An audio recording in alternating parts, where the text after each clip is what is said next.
बिस्मिल्लाहिर्रहमानिर्रहीम। डॉक्टर हसन सैयद मुराद शहीद रहमत उल्लाह अलैह, जिनका तारुफ किसी का मोहताज नहीं है, आपने बेहतरीन ज़िंदगी गुजारी और बेहतरीन ऐसी बातें की जो सुनहरे हरूफ में लिखी गई हैं।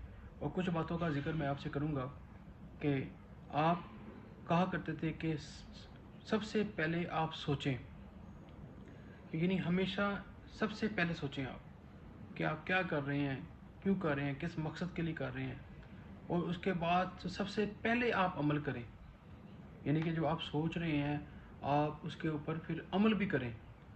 फिर आप सबसे पहले रहनुमाई करने वाले बने, लोगों के लिए आसानियाँ पैदा करें, लोगों को अच्छा मशवरा दें, लोगों के लिए रास्ते ओपन करें, लोगों को बताएं कि ये रास्ता जो है वो आपको सही सिमत में लेके जाएगा।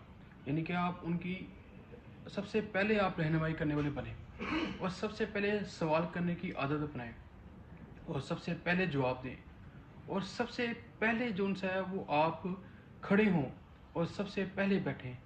ऐसा करने से तो आप देखेंगे कि दुनिया आपके लिए अपने दरवाजे खोलती है, किस तरह आपको खुले बाजू से खुश आमदीद करती है।